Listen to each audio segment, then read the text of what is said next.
back to the Lucky Sevens podcast, the podcast for sports fans, made by sports fans.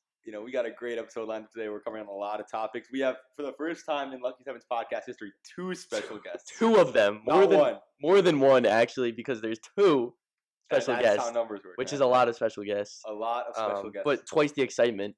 So that's kind of awesome. They're sitting here right now. They are chilling. They're not allowed to speak though. Yeah, they're not allowed to speak. Yeah. But before we get to them, we have a lot to get to.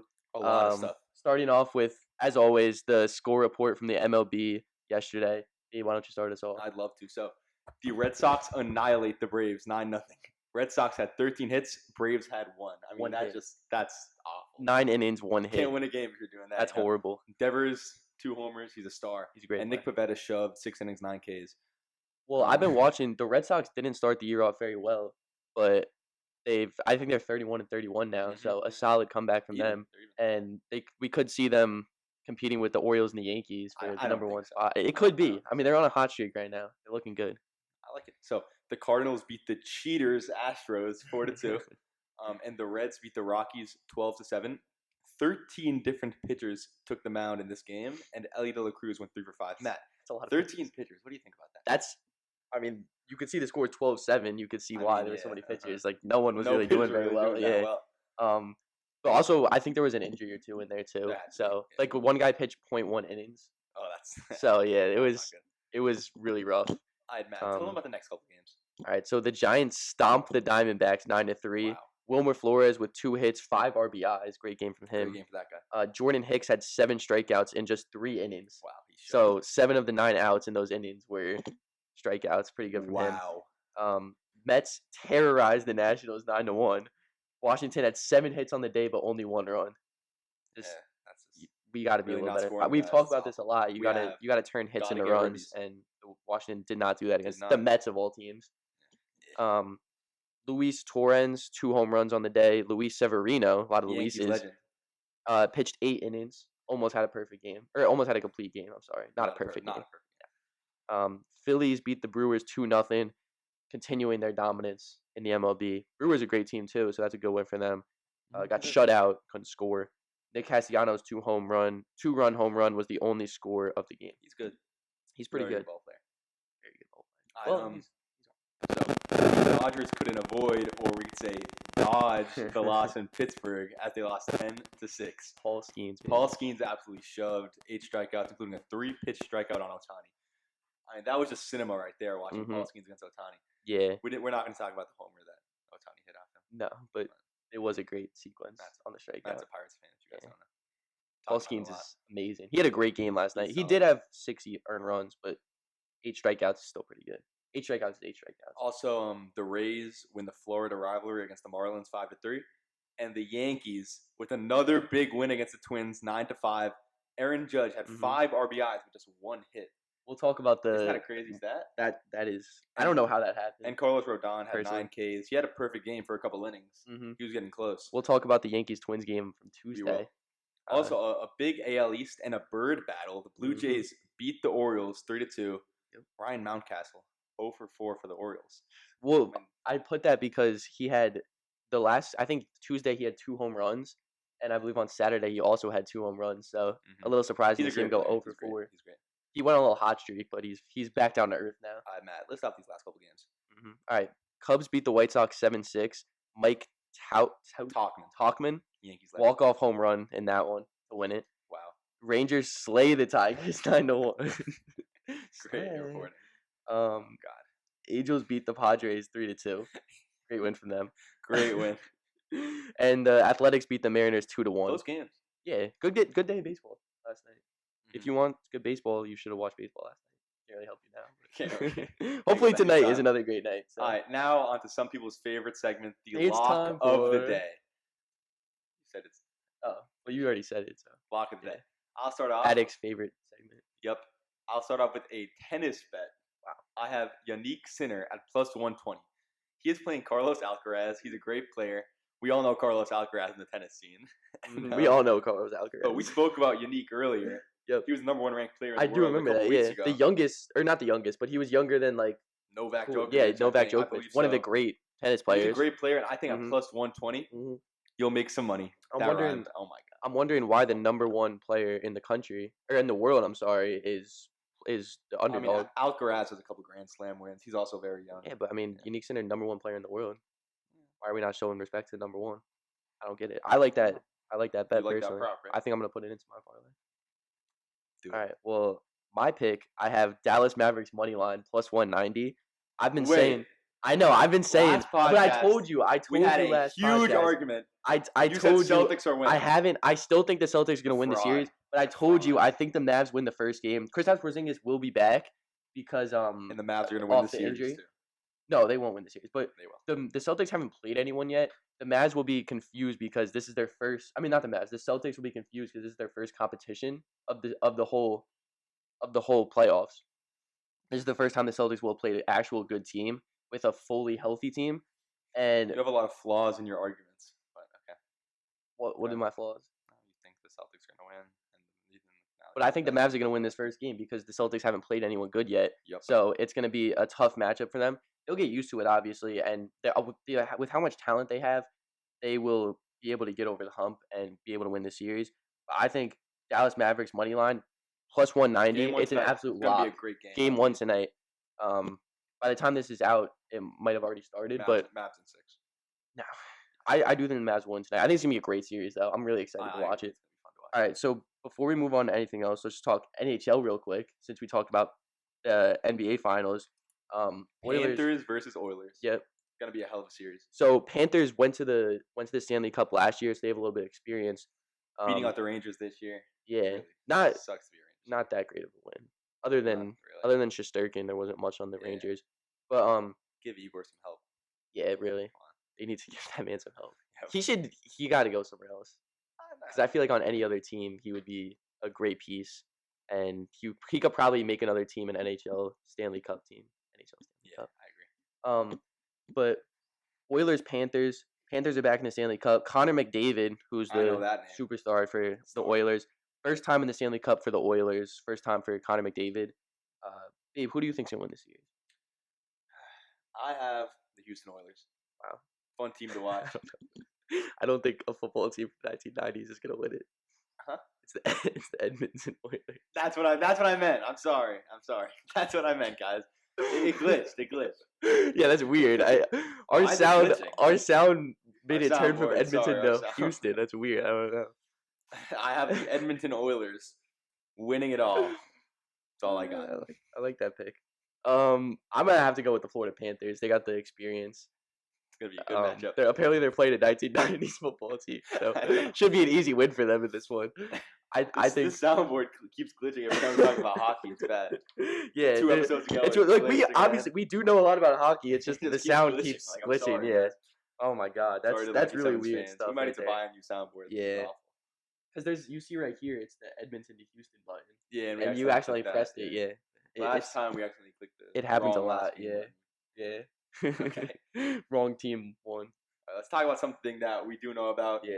College baseball. Love it. College baseball World Series. It's huge. Fun to watch. Yep. 16 teams left. We have a Clemson fan here. We do have a Clemson fan here. That's a little clue. Tigers. I mean, it's going to be on the name of the podcast. Yeah. So you're going to know who You're going to know. Yeah. Unless you close your eyes when you tap on it. You could. The whole time. Yeah, the whole time. Okay, so there are 16 teams left. College baseball World Series action resumes tomorrow.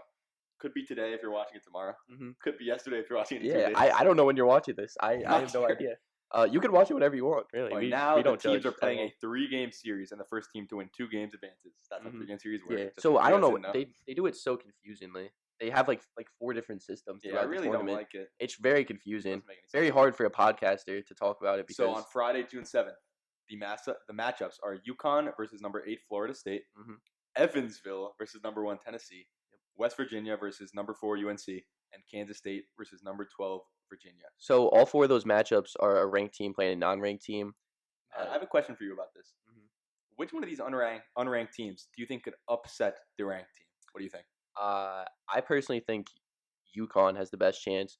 I'm looking at a UConn team playing a Florida State team who I think they're a good team. I don't think they've really been on an insane run this year. I don't think they've looked that great. Yeah, I agree. And I'm looking at a UConn team who just dominated Oklahoma to get to the Super Regional 7-1. And they beat Oklahoma twice to get there. I think Oklahoma is a better team than Florida State. I agree. I think the Big 12 is a harder conference than the ACC, and I think Oklahoma has been on a harder run to get to this point, to the College World Series, than Florida State did. And UConn's pitching has been absolutely amazing. They held Oklahoma. They held Oklahoma to 1 run twice in this World Series, and I think they're gonna hold Florida State to maybe not 1 run, but I think they're gonna keep them at a low amount. And I think UConn is gonna win this series. I'd love to see it. I'm excited. I'm excited for that series, but I'm also excited to see West Virginia play number 4 UNC. West Virginia is on fire right now, beating a good GCU team 2 games in a row. Yeah. The bats are hot, and the pitching has been absolutely stellar. And they beat DBU. They beat my beautiful baby boys. And GCU to 2 runs. Those are some good hitting teams. DBU especially. Matt knows about DBU. Holding them to 1 run is no easy feat. Yeah. So I think if they keep playing how they're playing right now, keep shoving, keep hitting the ball, I can see them upsetting this UNC team. I had to say, the next round. They looked really good against DBU. So I don't hate that pick, honestly. I think they blew them out. I think that North Carolina is a great team, though, too, because North Carolina beat a really good LSU team. It's going to be a great series. I think it's going to be a great series. I think all the underdogs have a chance except Evansville. I don't know about Evansville. I don't know. Kansas State didn't look that good. Virginia is actually a really good team. I think Virginia had like the 3rd most runs. Not 3rd, but they were like top 10 in runs scored and like top 20 maybe in runs allowed. Yeah. No, Virginia's a great team, though. Don't look at the number at Virginia and say like this isn't a team that could win it. They can win. They are not the 12th best team. They are way better than their number would say. I would look, if you're looking to put a prop bet right now on who thinks going to win it, don't look past Virginia. They're a great team. North Carolina, too, and Tennessee, all great teams. Florida State, not so much. I agree. All right, let's move on. Let's move on to the PGA Tour. Yeah, let's do it. Memorial Tournament. Memorial Tournament starts today.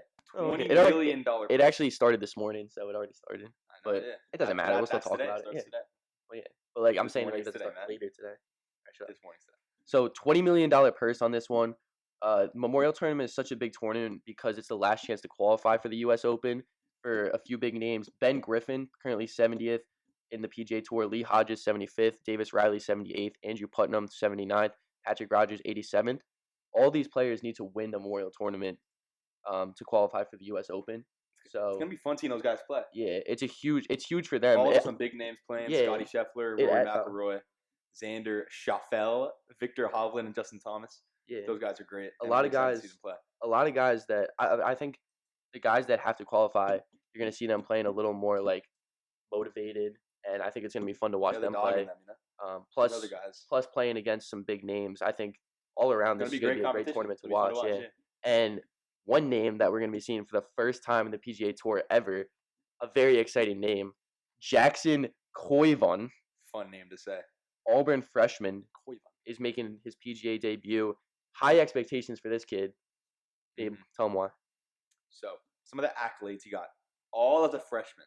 Yep. The Jack Nicklaus award given by the Golf Coaches Association of America to the best collegiate golfer. Already best collegiate golfer. That's high praise. As a freshman. Kid. Got the Ben Hogan Award given by the Friends of Golf to the best collegiate golfer. The Haskins Award given by the Haskins Commission to the best collegiate golfer, and the Phil Mickelson Award given to the best freshman golfer. So this guy's the best golfer in college hockey. Not hockey. Not hockey. Not hockey. That was another glitch. We're a little tired right now. Yeah, a little tired. Best college golfer, and he got all this as a freshman. So that's high praise for the kid. I'm excited to see him on the tour. What do you think about him? We should take a second to fix the soundboard real quick. Yeah, it's really messing up. Hockey, like, why did it say hockey? No, I think I'm excited to watch this kid play. I think there's a lot of exciting names. I think this is going to be a good tournament to watch. I don't think we're going to see Koivon in the U.S. Open, so definitely your first chance to get to see this kid play against not real competition, but like the best of the best competition. Hey, this kid in like 10 years might be a household name. We never know. I could definitely see him because you look at this list, like he's won everything. Like according to everyone, he's the best collegiate golfer as a freshman too. Yeah, he's got time. He's got some young. time to become a great player. He's like 1 year older than us, and he's doing all this. Yeah. Good for him. I'm excited to see him. Yeah. Maybe in a year you'll be the best collegiate golfer.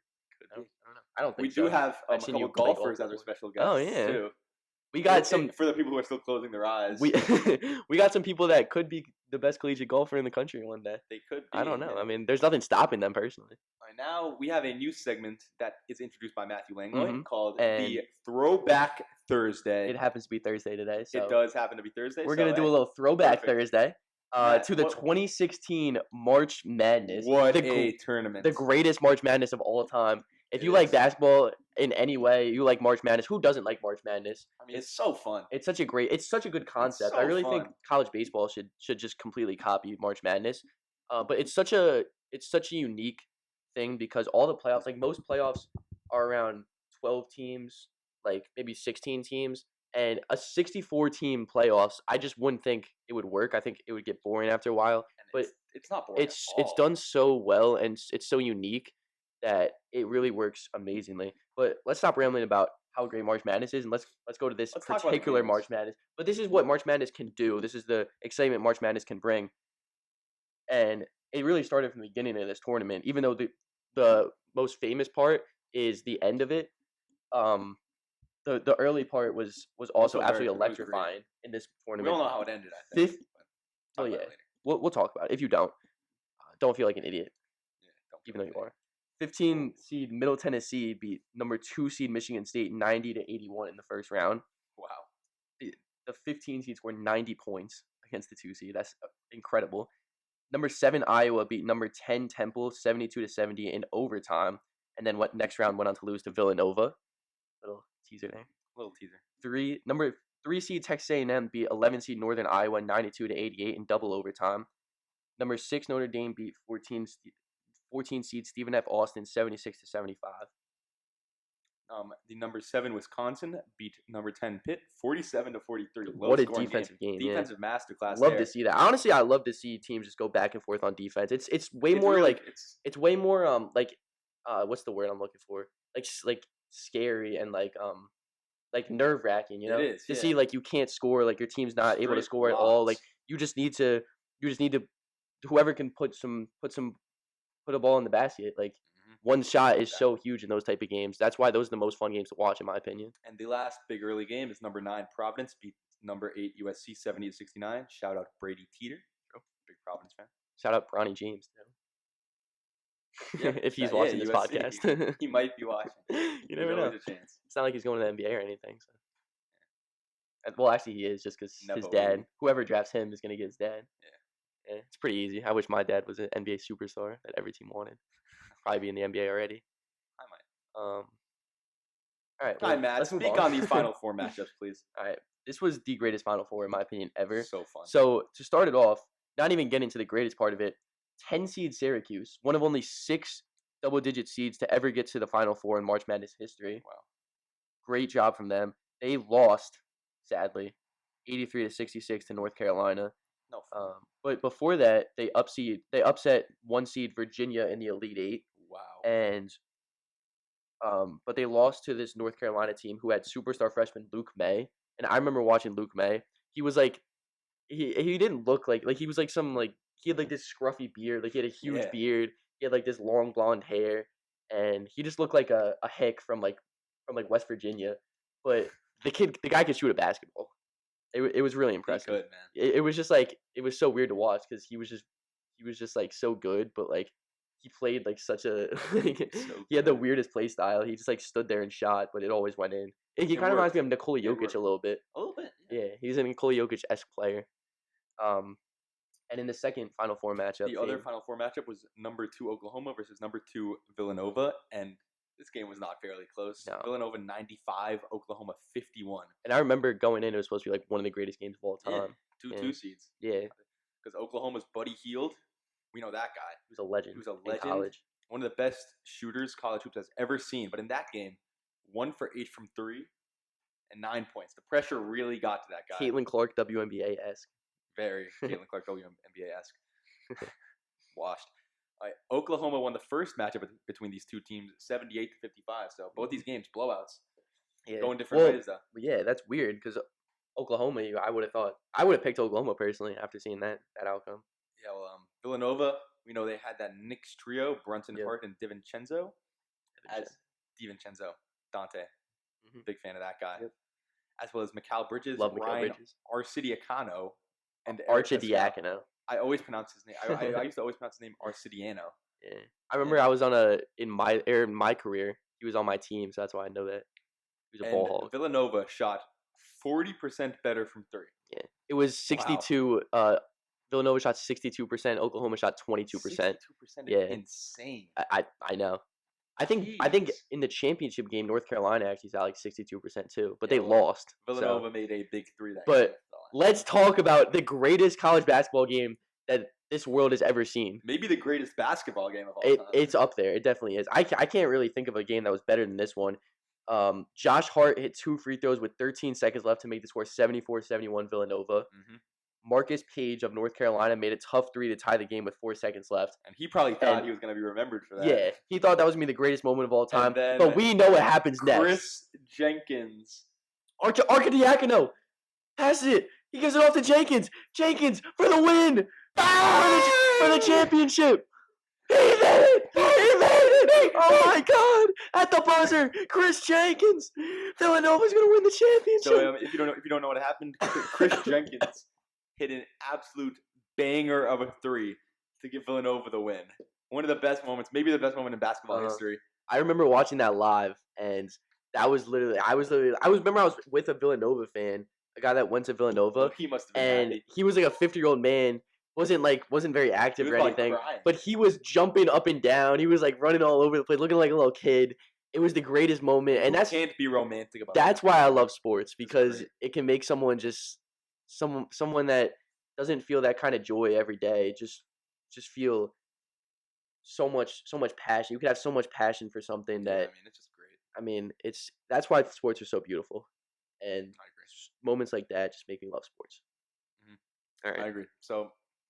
Great Throwback Thursday segment. I think we bring it back. Mm-hmm. I think we're gonna do next Thursday. Next Thursday. Maybe on Sunday too. Do a Throwback Sunday.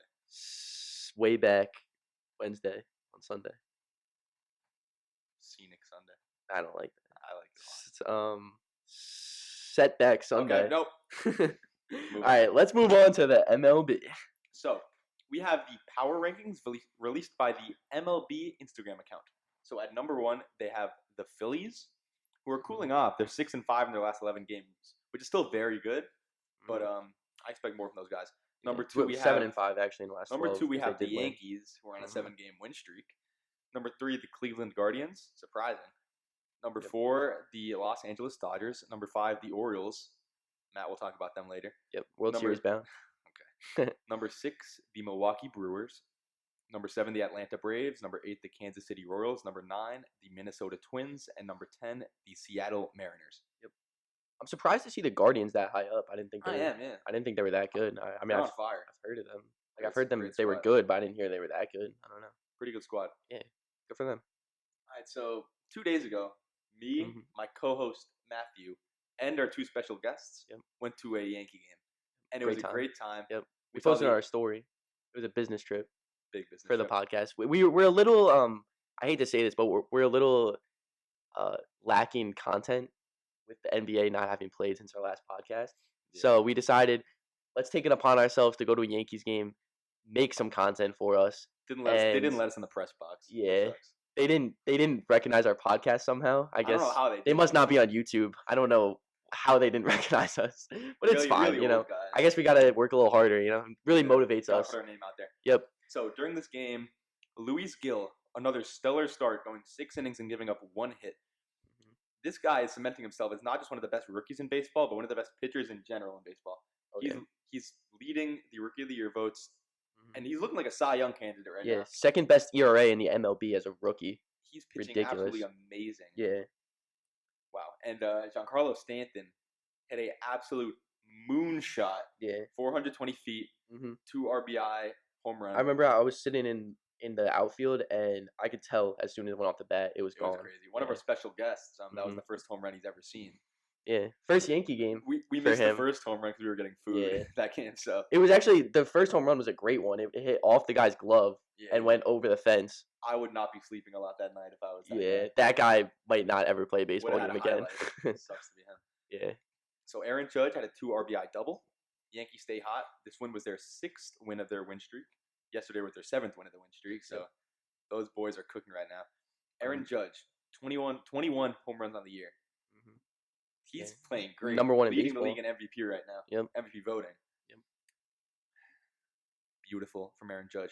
Yankees have a 2.75 ERA on the year, the best in baseball. Probably lower now after last game yesterday, which is just great. But amazing. All that to lose in the AL championship to the Baltimore Orioles. Why do you? Orioles 10-3 in their last 12 games. Beat the Blue Jays 10-1 Wednesday. 10-1. They've been absolutely cooking recently, and I don't think they're gonna stop cooking until they get to the World Series and play those Phillies. I'm not gonna say who I think is gonna win that. The Yankees are making the World Series. No, I don't think. The Yankees are doing remember what happened last year? Remember what happened last year? The reigning Cy Young winner. You remember what happened last year? You remember what happened last year? Yankees were horrible. And this year they're good. Yeah, they're good. Work. They're not great though. They're not gonna be. What do you mean they're not great? They have the best record in the AL. They're not gonna keep this up. The Orioles they are doing all here. this. The Orioles are the reigning Cy Young winner. This the best pitcher in baseball has been hurt all year. He hasn't done a pitch all year, and the Yankees are still the best in the AL, arguably the best team in baseball. This is how this is fraudulent. This is how sports work. Their teams have hot streaks and they have cold streaks. The Yankees have had their hot streak. They've won 7 games in a row. They're not going to keep this up. The Orioles are getting hot too. They're not going to keep this up. They're not going to play at this rate forever. They're doing this without the best pitcher in baseball. When they get the best pitcher in baseball, they will be the best team in baseball. The Orioles, easily. The Orioles are the top top 5 in baseball right now without him. The Orioles, when he comes back, it will be no doubt they're making the World Series. There's definitely a doubt. The Orioles have been top 5 in pretty much everything in the MLB. Yankees too. Top 5 in runs. Gunnar Henderson's second in home runs behind Aaron Judge, obviously, but still second in home runs. 91 home runs for the whole team, second in the MLB. They're behind the Yankees, but 216 runs allowed, third best in MLB. 3.25 ERA, fourth in MLB. What team has the best ERA? The Yankees. The Yankees are great, but the Orioles are coming. And the Orioles aren't going to stop coming. The Orioles. Yep. Okay. No, but the Orioles are a great team. Don't be surprised if they are a great team. that Yankees Orioles. I think that's gonna be the AL. It's gonna be a fun. I think it's gonna be the AL championship. I'd love to see it. I would not be surprised if that was the AL championship. They're two great teams. Corbin Burns has been amazing this year. He's been really good. Tied. I don't understand the stat, but he's tied for first in quality starts. I don't know how they measure that, but he's tied for first in quality starts. So great for him. And one last team we're gonna just talk about real quick. The Pittsburgh Pirates. I don't see them being in the conversation for World Series right now. But last year they were horrible, and this year they're playing better. Yeah. They have great pieces. I think they just need to keep improving like this. Like if they improve like this every year, they're gonna get to that point where they're at a World Series contention. They beat the Dodgers Tuesday 1-0. Great game from them. Jared Jones 6 innings, only allowing 3 hits. We've talked about the pitching trio there. That's something you have to look at. If they can keep those guys together, this is going to be a team that can compete next year easily. I'm excited to see it. Holderman, Chapman, and Bednar, the relievers, held on to the shutout.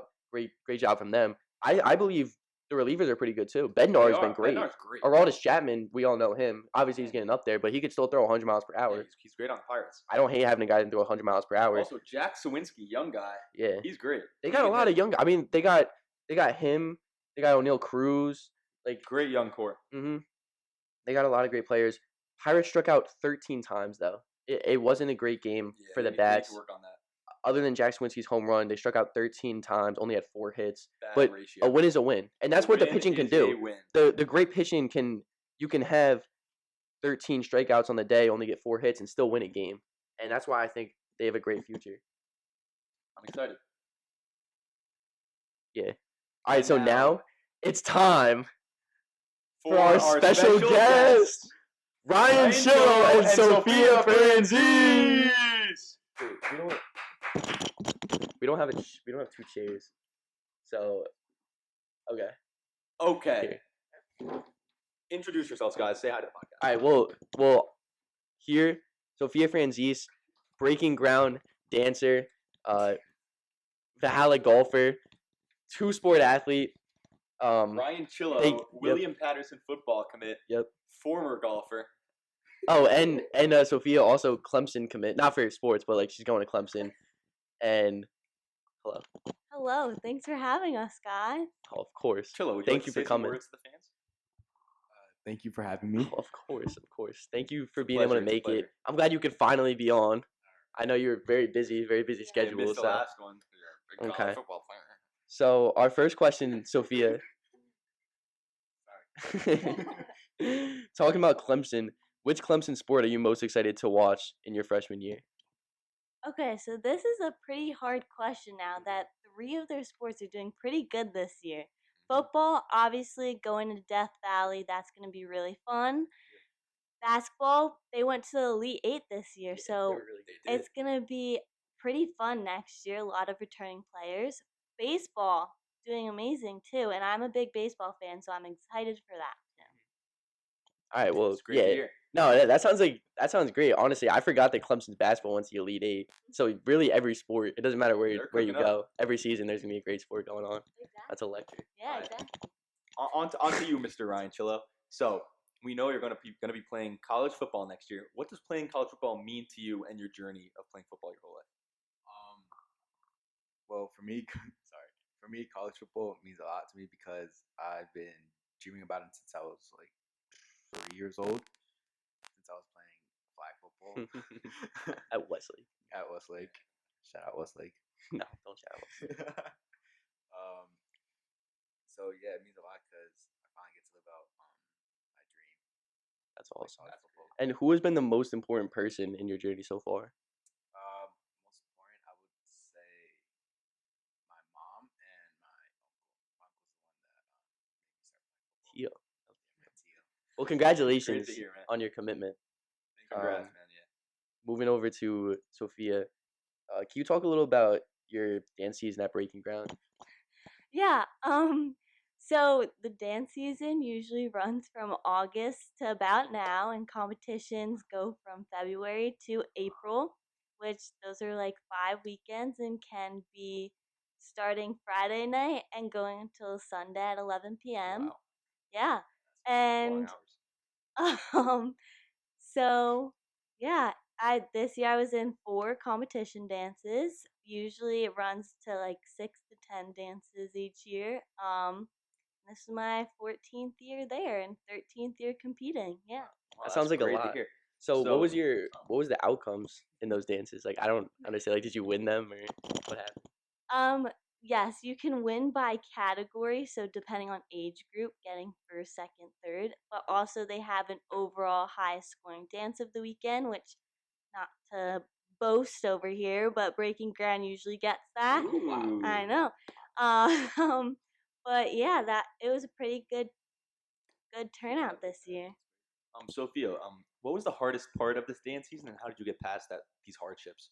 The hardest part of this began dancing with these girls since I was 6, 7 years old. So having this be my last time dancing with them on stage, it's very bittersweet. So there was a lot of emotions going into the last competition. Yeah. Yeah, I could see. So you did have your last competition already? Yes, I did. Oh, so it's over now?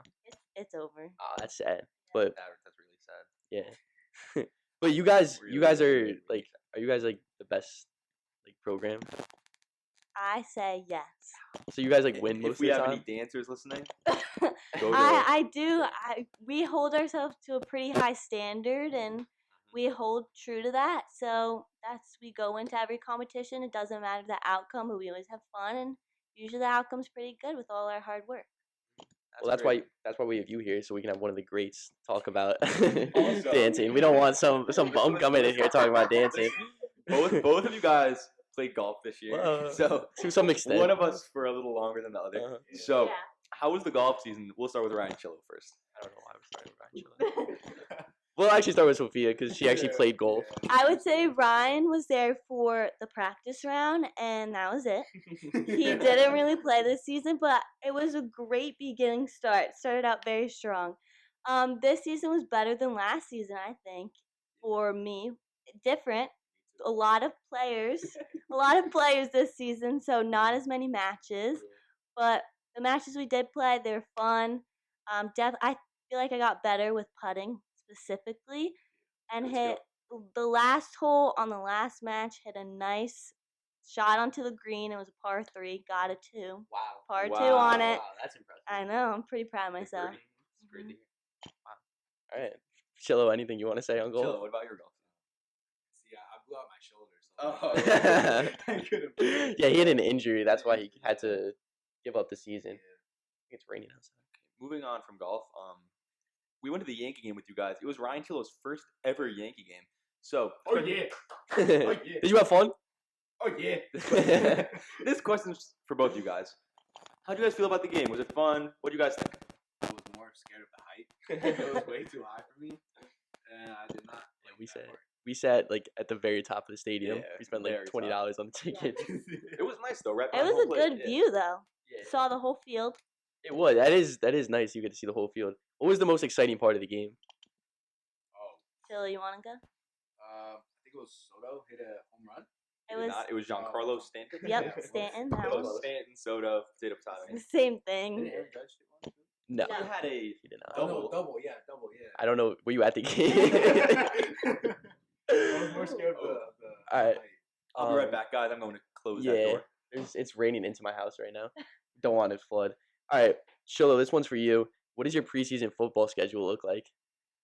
So I will be going to start football in July 5th. Very early. So you get July 4th at least. That's nice. Yeah. Little holiday. Little barbecue. Yeah, a little barbecue. Get a nice feast in before you start. Yeah, we're gonna start doing like double sessions. Yeah. More than that, I think it's like. Oh my god. So like, how long would that be? So we'll probably start from like 6. Oh my god. AM. Yeah. AM. Oh till dear. probably like 6 Oh my god. That's horrible. Oh my god. You're gonna be good though. You're gonna be a good All right, football chill, player. we got more questions. All right, but wait. One last question. So we asked Joe what his favorite part of this football season was. So we gotta ask you what your favorite part of this football season was. My favorite part was beating Dobbs Ferry. Mhm. Yeah. Because that was one of the most intense games we've ever had. Uh-huh. 29-28. Yeah. It came down to Rob Foyset and Tyler Ratty tackling. Yeah, that was an insane play. And Danny jumping in at the end. And Danny too. And they beat us last year too. Yeah, and the year before that in the playoffs. Yeah, they dominated. Yeah. So it felt really nice. It was to nice. not beat them. All right, well, Wait, Sophia. I have one more question for Chillo. Oh yeah, you asked. So we also asked Joey Barbuto this question, but do you have dreams of playing in the NFL? Yeah, I do. But as I got older, I'm like, if I get an opportunity to, I'll take it. But if not, then I'll be fine with it. Yeah, Great answer. Thank yeah, I like that. So Sophia, what was your favorite part of either golf or dance? I really like both a lot. Golf, definitely a social sport. Definitely taking that time to work on trying to get better and beat my dad and brother. That's the main priority of why I joined golf. Dance, just always fun. It's great to hear. I like that. I'm guessing your brother's pretty good at golf since he's a D1 baseball player. I would say, yeah, he's pretty good at golf. I have not played him yet on a course. Oh. Or my dad. So you don't know That's if you would gonna be win or not. I don't know. But I assume my brother would beat me. My dad, I would beat him. Maybe we think can so. do that and then record it for the podcast and then post it on the podcast. I think that people would love that. Yes. All right, we We'll thank you definitely guys plan so for it. much for coming out here. Do you have any more wise words you'd like to leave the fans with? Yeah, any closing remarks? Going back to the Yankee game, really enjoyed it. I think I really liked Rizzo since he was on the Cubs. I don't know, Judge kind of I don't like him. He's kind of fell off, I feel like. Well, he's leading the MVP vote. Yeah. I know that, but I feel like there's I don't know. To me, he won't compare to Derek Jeter. Yeah. He's not a consistent player. I don't think he has there's just something about the name of Alex Rodriguez and Derek Jeter. Judge just doesn't have it. There's something about Jeter and A-Rod that Judge just doesn't have, I don't think. I agree with that. I disagree, but that's a discussion for another day. Yeah. I think Soto has it though. I don't know. He's only been there for a year, but I think Soto Judge is the guy. I don't know. The fans love him. Well, you're a Pirates fan. I don't know why you're Yeah. talking. Well, I don't know. All right, Chillo, Andrew McCutcheon's always what been are the your guy. closing remarks, please? To my closing remarks is go to a Yankee games as soon as possible. Mhm. It's the most fun Don't worry about the seats. Great atmosphere. Also, Anywhere you sit. bleachers. Make sure you can go to the bleachers whenever you want, and there will be They are open allowed seats. out there. It's So really just fun out there. if you have high tickets, you don't want to sit there if you're scared of heights like Chillo. You could literally just go to the bleachers. There's gonna be a spot for you. A lot of rowdy people. You could just walk around the stadium looking for food and it'll be loud everywhere you go. Mm-hmm. It's a great time. Exactly. So go to a Yankees game. This is not sponsored by the Yankees, but no, we want you to go to a Yankees game. It's a great experience. If you guys are listening and you'd like to sponsor us, we would not be opposed to that. Open, okay? So, all right. Ryan, Chillo, and Sofia Franzese, we thank you for coming on the podcast. Thank you so much. It's been a pleasure. Thanks for having us, guys. Thanks for being here.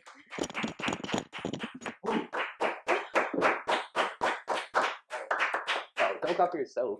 Get out of here. All right. Now it's time for my favorite, other than the interview, the one I was most looking forward to. Our guests, we will need you guys to come back right now, real quick. Oh yeah, real quick, yeah. Because we have some everyone's favorite segment. It's time for trivia. All right, so you guys are gonna answer the questions that we have prepared for you. Questions. Mine are all about NFL. So mine are not. I felt like that was the best. My first question for you two is: Pete Maravich and Shaquille O'Neal won Player of the Year at which school? What? High school? No, college. Oh. Chillo, stop playing with the balloon, please. I have the answer. Would you like to speak into the microphone? Tell the fans. Okay, it's LSU. Ding, ding, ding, wow, ding, ding. What a poll. I was just about to say that. Yeah, sure you were, pal. All right. What NFL team's defense was nicknamed the Steel Curtain? I do know this. Is it? Wait, Chillo, would you like to answer? You're jumping up and down right now. Jumping for joy. I have an idea of what it is. I mean, I think it's. Say the answer, Chillo. Say it. Steelers? That is correct. Ding, ding, ding, ding, ding. It's literally steel. Okay, my questions are a little more fun than Matt's. What? So. Mine are. You literally the first one was so stupid. A large brown bear named Blades is the mascot of what Northeast professional sports team? Professional? Yes. It's A bear. large brown bear named Blades is the mascot of what Northeast professional sports team? Is it a well-known sport? Yes. Okay. It's one of the 4 major sports, and it is in Massachusetts. I'm gonna go. I don't know what the name is, but I'm going to go with the hockey team. The Boston Bruins. That is correct. Because the Bruin is a bear, so yeah, that makes sense. Look at me go. Sophia's got. Have you got? Oh no, Chillo got the Steelers one here, but she's 2 for 1 right now. Yeah. Yeah. Two for 3, I guess. Not 2 for 1. All right. What team went to 4 straight Super Bowls and lost all 4 of them? I guess. Yeah. Would I know Chillo, it? do you want to guess? I don't know. I feel like I've seen it. Like when you She's watch the killing you Super right Bowl, now. they say Chillo, what like every time. Chillo is jumping up and Is it down the again. Eagles? No, not. the Eagles won a Super Bowl. They did do Yeah. that. Chillo, take a guess. Risk it for the biscuit. Come on.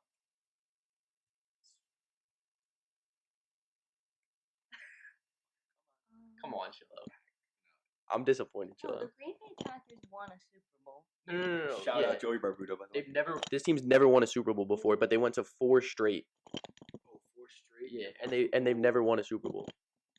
The And they Giants. lost to the Giants in one of them. Vikings? The Vikings are in the same conference as the Giants, so that wouldn't be me. I don't know. 4 straight. Come on, Chillo. Has Matt All right, stumped last them? guess. One more guess. 10, 9, 8, 7, 6. Ravens? It's not the Ravens. It's the Buffalo Bills. Remember it's I like the Bills. field goal where they missed it left to win the game. Oh! Yeah, you know that? You don't know Can what I I'm say talking something? about. Can I say something? Yeah. I like the Bills because Josh Allen's a Allen. quarterback. Fantasy. First round pick of my what is it Fantasy. called? Fantasy draft. And who got second place in And fantasy? She got second place. Thank so you.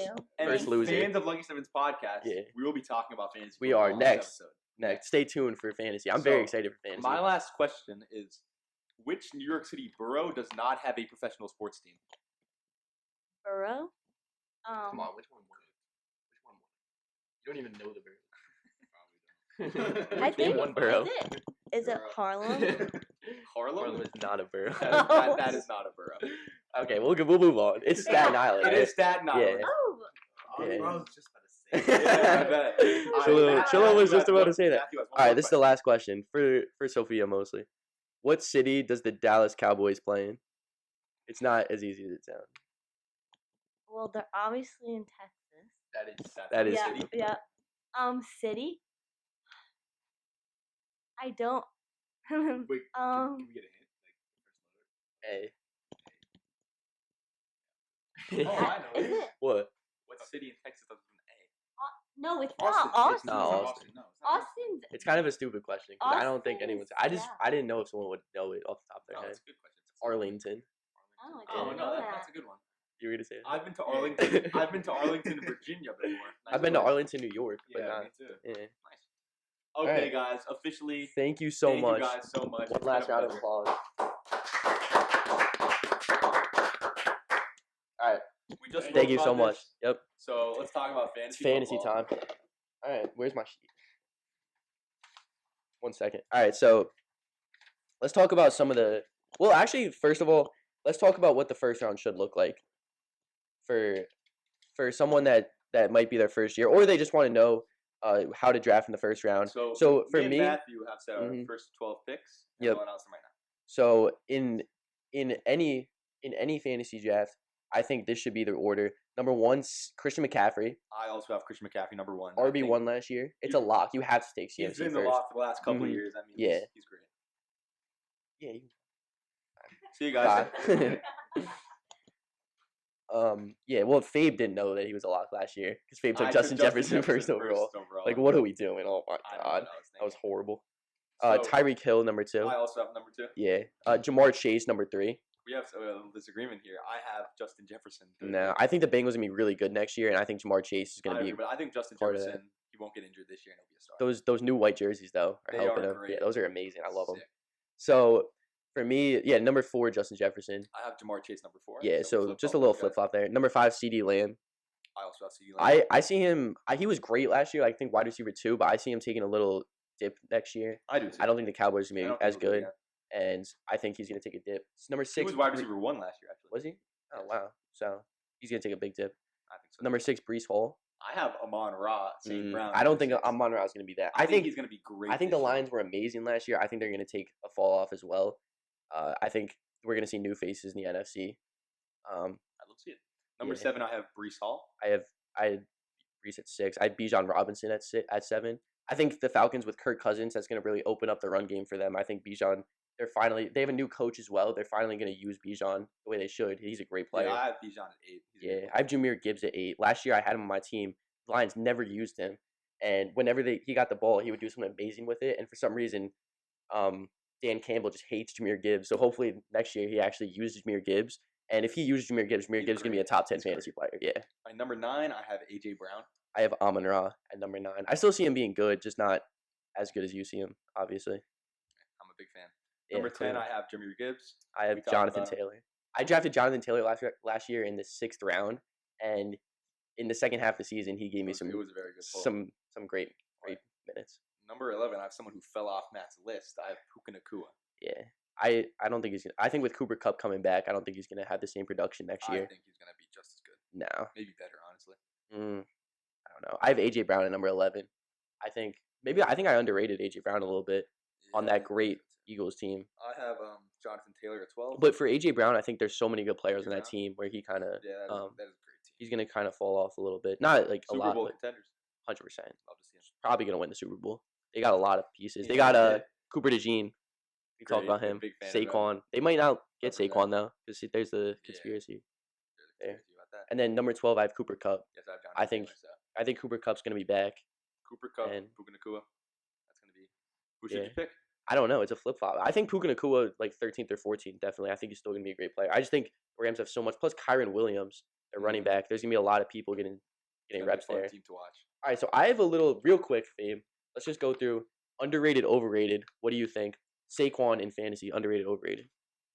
I think he is going to be overrated. Hmm. Well, I'm also I agree. I'm a Giants fan. Yeah, Left. but I think there's so many players there. I agree. I think they have such great receivers. Mhm. All right, lightning round now. Shut up. Josh Allen. Whoa! I'm sorry. Don't shut up. Say Whoa. what were you gonna say? No. Okay, lightning round. Josh Allen. Josh Allen. Can I speak on him, or does it have to be a lightning? No, lightning round. This is very lightning. Properly rated. Okay, Caleb Williams. Overrated. Sam Laporta. Underrated. Derrick Henry. On the Ravens now with Lamar Jackson. Underrated. Keenan Allen on the Bears with Caleb Williams. Underrated. Breece Hall. Properly rated. Cooper Kupp. Overrated. Puka Nacua. Properly rated. Bijan Robinson. Properly rated. CeeDee Lamb. Properly rated, maybe pushing a little bit into overrated territory. I think overrated personally. All right, that's all I had. That's all we got. You passed. So Matt, tell these fans about the safest pick this year in fantasy. The safest pick. Obviously CMC. It's obvious you have to take Wish I knew CMC. that last year. Tyreek Hill. Those two. Unless Tyreek Hill, he has injury. Like there's a threat of him getting injured with the way he plays. But if he's not injured, he's going to be probably the best player in fantasy. I think he got injured a little last year. And also another safe pick that's not here, Devin Achane. If you see Devin Achane in like the 3rd round, he's a great player on a great Dolphins team. Raheem Mostert's getting old, so he's gonna get the majority of the snaps next year. And I think he's gonna be a great player. And finally, Justin Jefferson. If he doesn't get injured again, if he stays healthy, there is no world where he's not a top player in fantasy football. No way. I think with these great targets, I don't see a way he's not a top 5 QB in fantasy. I think he's gonna be good, but I think it's a little overrated right now. He's going into his 2nd year. I'm not saying he's gonna fall off, but I don't think he's gonna take like the huge jump to definitely not QB1. He'll be a good fantasy quarterback just because he has so much talent there. He's gonna be amazing. Yeah, but I don't see him being quarterback. I don't see him being top 5 in quarterbacks. Right, another best QB I have is Josh Allen. Even though the Bills lost some great receivers, Josh Allen, according to Yahoo Sports, is the #1 ranked fantasy QB for the 2024 season. Matt, do we think this ranking is justified? No. There's no one to throw the ball to. A big thing for quarterbacks is throwing like slants or something short and having your receiver run after catch is huge. Losing Gabe Davis and Stephon Diggs is just. I don't see who's gonna run after catch for the Bills. Tough. Like there's gonna be guys that he can throw to. Keon Coleman. I'm sorry. Mm-hmm. He's a pretty good player. Like he's gonna be a rookie though. He's probably gonna be the #1 receiver though. I don't know who else is on the Bills. I cannot see Josh Allen. Josh Allen's gonna have to get those legs moving. Not top 10, not top 5, maybe top 10, not top 5. No way. Top 5. Yeah, he's gonna have to be a runner if he wants to be top 5. He's gonna have to have the best running season of his life. Mm-hmm. So another great QB is Patrick Mahomes. Yeah, obviously. Super Bowl win. Mahomes cemented himself as one of the best QBs of all time. Mm-hmm. Basically, he has a best tight end in the league to throw to. Yeah, that helps. Well, I don't know. Sam Laporta, he's the best fantasy tight end right now. Sam Laporta's been an absolute stud for the Lions. Yeah. Let's hope his receivers catch the ball this year. Yeah, that would help. Because if they do, then hopefully, Kadarius Toney could be so good if he could just catch the ball. If he could just catch the ball, he'd be so good. I feel bad. He was so good on the Giants. Mm-hmm. He just kind of And I don't see a way. He's always just a safe pick. No, yeah, but yeah, Patrick Mahomes. If you're seeing like the 4th round, it's an obvious pick. All right, well, Patrick Mahomes, he's been in the league for a while, but let's talk about some of the best rookies, some of the new guys. Guys that are just getting here. Fresh off the boat. So Malik Neighbors, he's gonna be a stud. I love him. I love the pick at the time, and I still love it. He's a great player. The Giants are obviously gonna try to put the ball in his hands, develop him into a great player. Without Saquon there, I don't know about Darren Waller's situation. I don't really know what's happening with him. No Saquon, they're gonna throw the rock. Yeah. So, but I do believe there's a lot of pressure on him because he has to be great because there's really no one else that's. And the New York fans are ruthless. Yeah, and if he has a bad game, he's gonna hear it. I'm gonna be very upset if he's not good. I will. If he doesn't pan out, because we really need someone to pan out. We need to be good again. We had that year where we went to the playoffs, beat the Vikings, and then Brian Dable just. I feel like Brian Dable was such a good coach for 1 year, and then I don't know what happened, but I think they just tried to do too much, bring in too much talent. They used their 1 year of success to just try to bring in everyone, and it really turned the team the opposite way and turned us into. I feel like we lost a lot of chemistry, and the team did not look good at all last year. Mm-hmm. You could see that in the record. I believe in Danny Dimes. He's gonna throw some. I don't believe in Danny Dimes. We need a new quarterback, really bad. Yeah, I don't believe in Danny Dimes. I mean, it doesn't matter how good Malik Neighbors is. To say, if he's listening, Danny Dimes, please. And the Bears picked up some great receivers, so I can see him if he plays how he did in college. I don't see how he's not a top QB in fantasy. Mm-hmm.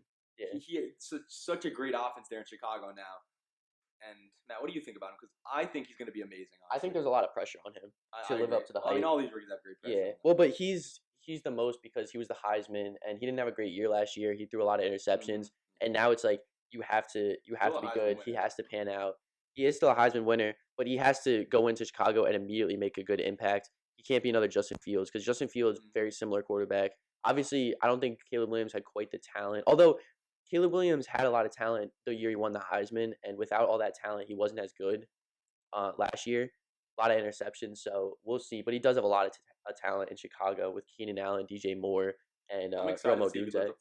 Yeah, really I think he will, honestly. I don't think he'll live up to like the crazy hype. I think he'll be like a top 10 quarterback. I'm not seeing an MVP first year. No. Like, I could maybe see an MVP down the line. I could see an MVP down the line. Yeah. If everything pans out. If the coaching, they coach him well, receivers play well. Yeah, I could see it. I don't hate it. All right, now, Matt, let's talk about UFC. UFC 302. Last weekend, UFC 302. And a huge UFC 303 coming up. We'll talk about McGregor. Conor McGregor. Yeah. Fun to watch. I'm very excited. I'll talk about the 5 fights on the main card. Randy Brown versus Elizeu Zaleski Dos. What a name. Randy Brown win, unanimous decision. He fried him. It was a fun fight to watch. Yeah. Nico Price versus Alex Morano. Nico Price wins on a unanimous decision. Another fun fight to watch. Kevin Holland versus Michael Oleksic. Last name. Michael Holland. I mean, no, not Michael Holland. I'm mixing their names. Kevin Holland. I mean, sorry about that. There was a little glitch. Been in the UFC for a while. He just fights everyone apparently, and he got a big win here. Submission, performance of the night, beautiful arm bar in the first round, and he broke Michael's arm, and Michael didn't tap. I saw. He didn't after tap? the fight, he decided not to tap for something. Wow. I mean, eventually he did. What a dog. He waited a long time. Wow. If you see the video, his arm is like backwards. It's gruesome. But Kevin Holland really putting his name out there. I mean, everyone knows him in the UFC game, but he's a fun fighter to watch. So the second to last fight of the night, Sean Strickland versus Paulo Costa. Strickland with the win in split decision. The judges were terrible. One of the judges scored at 49-46 to Paulo Costa, which was just like, it's awful. Obviously Sean Strickland won. I don't know what he was looking at. Strickland won, and it wasn't like really that close. Yeah. To score 49-46 to Costa. That's just awful. And I mean, Strickland just came off a title loss, and now he's fighting number 7 ranked guy Paulo Costa, and he fried him. We need to give Strickland another title shot against Duplessis. Well, but I'd love to see it. The problem is that also that fight was close too. The Duplessis Strickland. Yeah, that could have went either way. Honestly. Yeah, but the thing is, like, it doesn't look that good because one of the judges did say Paulo won, so it doesn't actually look as good. Everyone knows that. Yeah. That was a no, they do. I'm just saying. Dana White even spoke on it, how that judge was horrible. Yeah. And the final fight of the night, Islam Makhachev versus Dustin Poirier. Makhachev got the win. Beautiful rear naked choke in the 5th round. Love it. And Makhachev really putting himself in contention for the best lightweight in UFC history with his boy Khabib. And I mean, he's such a great fighter. He can do everything amazingly. He's great on the ground, great fighting on his legs. I mean, he's amazing. And this might have been Poirier's last fight. An amazing career for that guy. Gonna go to the UFC Hall of Fame. Everyone wanted Poirier to win, but like, there was really no chance. If you saw the betting odds, man, I know you saw the betting odds. Yeah. Makhachev. I had Makhachev. Yeah. Yeah, I mean, that was kind of a lock, but Poirier kept it really close. Only getting somebody in the 5th round. I think Poirier's done.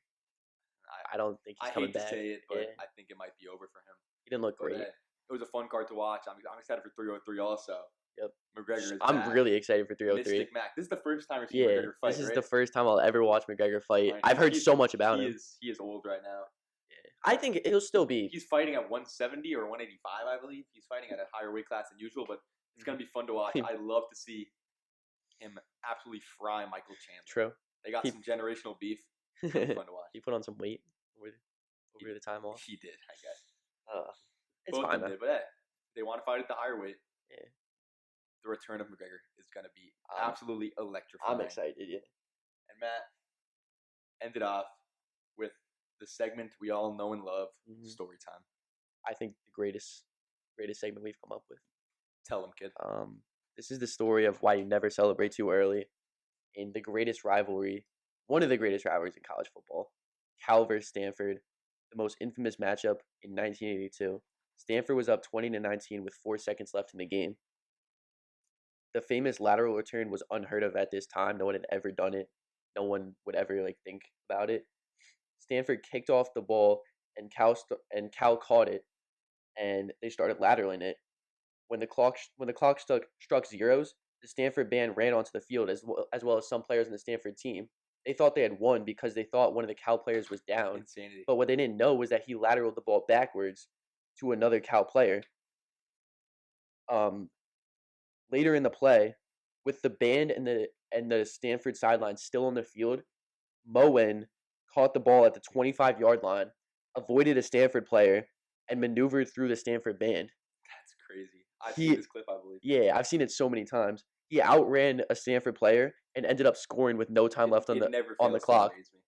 With the Stanford band on the field, running through the Stanford band. You could see in the clip the Stanford band like realizing what happened, that they had lost the game as they were running onto the field, like celebrating. Man, that's just embarrassing. And it is embarrassing, and that embarrassment is a good lesson as to why you don't celebrate too early, because they look like absolute idiots after that. Hey, this story kind of relates to our motto. Mm-hmm. Stay hungry, but also stay humble. Wait, let's do that again. I messed up. 3, 2, 1. Stay hungry, but also stay humble. Have a great day. Thank you guys for listening. We will be back. Thank you so much for listening. See ya.